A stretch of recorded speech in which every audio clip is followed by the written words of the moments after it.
இந்த உலகத்தில் அதிகப்படியான எண்ணிக்கையில் இறந்து போகிறவங்க ஹார்ட் அட்டாக் மூலமாக. ஒரு காலத்தில் 40 வயசுக்கு மேலே இருக்கிறவங்க தான் இந்த வியாதி வந்துட்டு இருந்துச்சு.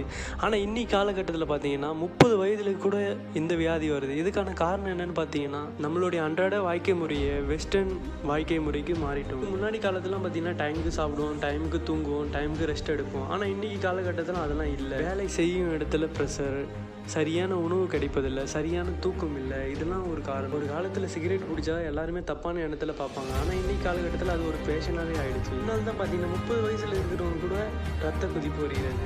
இதெல்லாம் கண்ட்ரோல் பண்ணணும்னா உங்ககிட்ட மட்டும்தான் இருக்குது. சரியான நேரத்துக்கு தூங்குங்க, சரியான உணவு எடுத்துக்கங்க, மெடிடேஷன் பண்ணுங்க. எச்சரிக்கையாக எல்லாமே செக் பண்ணி பாருங்கள். ரத்த கொதிப்பு, கொலஸ்ட்ராலு, சர்க்கரை வியாதி இருக்கான்னு சொல்லிட்டு எல்லாமே செக் பண்ணி பாருங்கள். முடிஞ்ச வரைக்கும் தனிமையாக இருக்காதீங்க, ஃபேமிலியோட டைம் ஸ்பெண்ட் பண்ணுங்கள். அப்போ தான் இந்த ஓவர் திங்கிங்லாம் வராது. விழிப்புணர்வாக இருக்கணும்னு சொல்லிட்டு தான் இன்றைக்கி வேர்ல்டு ஹார்ட் டே உலகமெங்கும் கொண்டாடும். இந்த மாதிரி இன்ஃபர்மேஷன் தெரிஞ்சுக்கன்னா சப்ஸ்கிரைப் பண்ணுங்கள்.